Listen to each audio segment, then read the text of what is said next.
Live from Los Angeles here on this Sunday morning, you are watching Breaking Box Office, and it is Dune 2 opening weekend, everybody.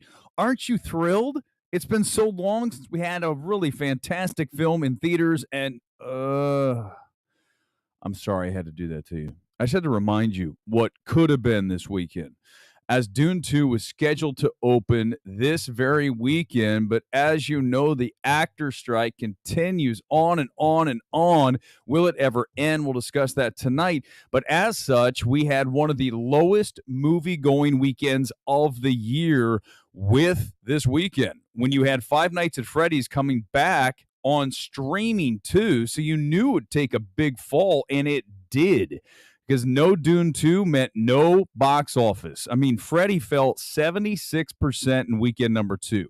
Here's the good news for Universal: $217 million worldwide. This is the number one horror film to date this year. That's how successful this film has been.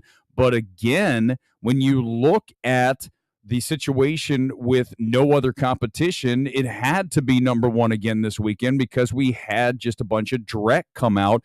I mean, I enjoyed Priscilla, but it was never going to be a big hit, right? When you look at Priscilla, it debuted with $5.1 million in expansion, open New York, LA for the weekend. And then, of course, this weekend we went wide with over 1,000 screens. It was only about $3,700 per, which is not a stellar number, right? When you look at these numbers that are an opening film like a Freddy's or any major film that opens number one, you're looking at 10,000 plus per screen, roughly, sometimes a little under, sometimes a little over, but somewhere in that range. So to give you an idea of where Priscilla fell, we're talking about less than half that.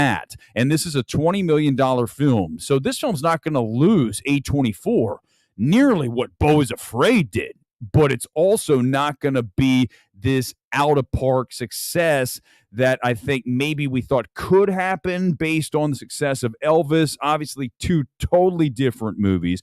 If you haven't watched my reaction to that film, go check it out. It's on the Midnight Movie Talk page. Let's continue along here, because Taylor Swift continues to keep going.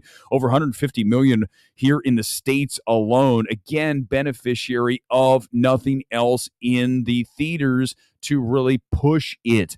And when you have nothing, then you, of course, going to have everything rise up, because people are like, well, fine, I'll just go see this because I want to go to a movie, because people want to go to movies. You just have to give them a reason, a compelling reason to go.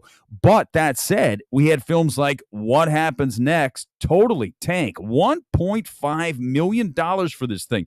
That is a terrible number. Okay, but it's not as bad as the next film we're going to get to. By the way, you're like, what's What Happens Later?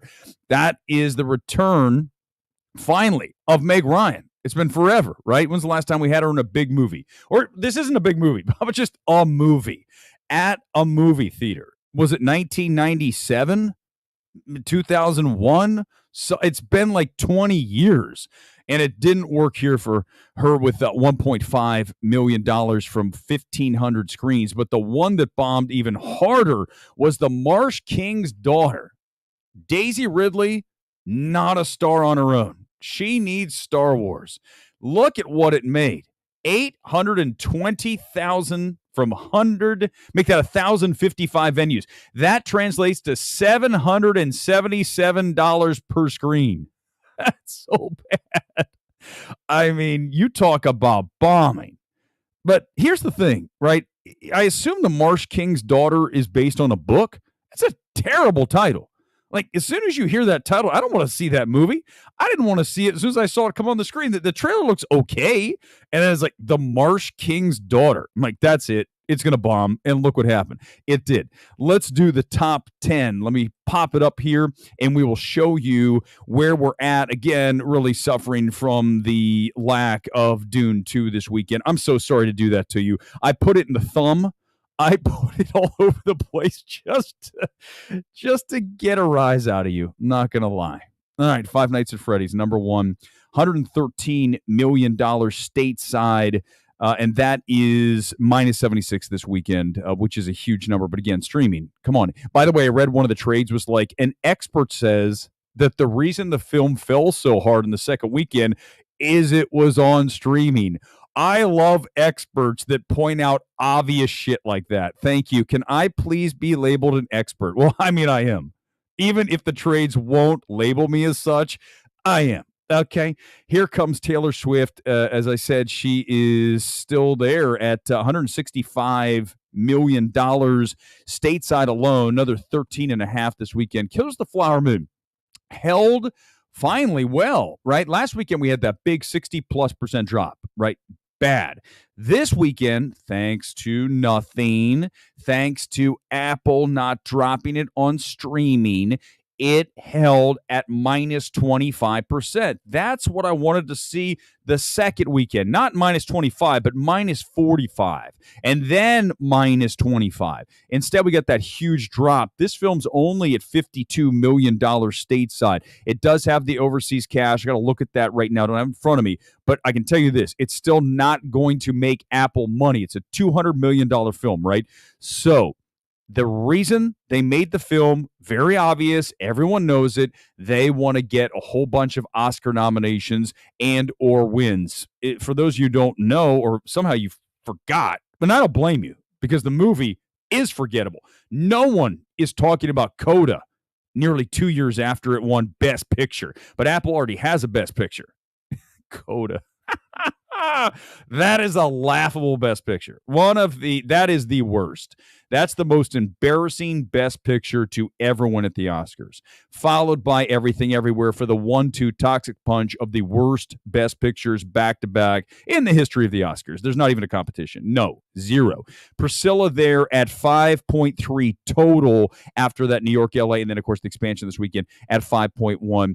And then we got Radical, which is this film, Mexican film, that is doing very well there. It came here and it did 6,500 per, so more than almost 3,000 more than Priscilla.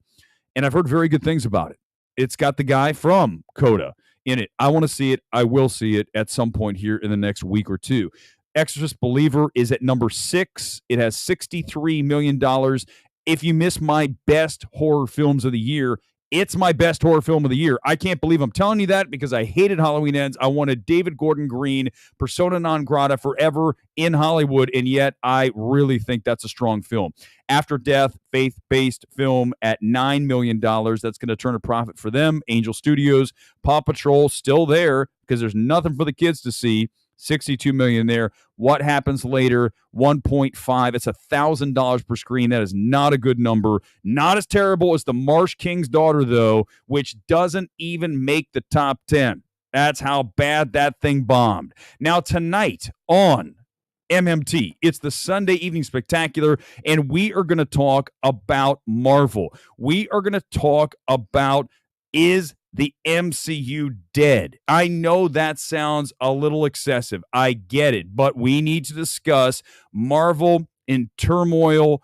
The Marvels is going down and going down hard. We called that over 6 months ago. We told them this film was dead, and it is going to be dead this coming weekend. We'll discuss Marvel, everything from that Variety article to my thoughts, coming up tonight on the MMT Sunday Evening Spectacular. Until then, peace out. I'll see you tonight about 8:30 here in LA.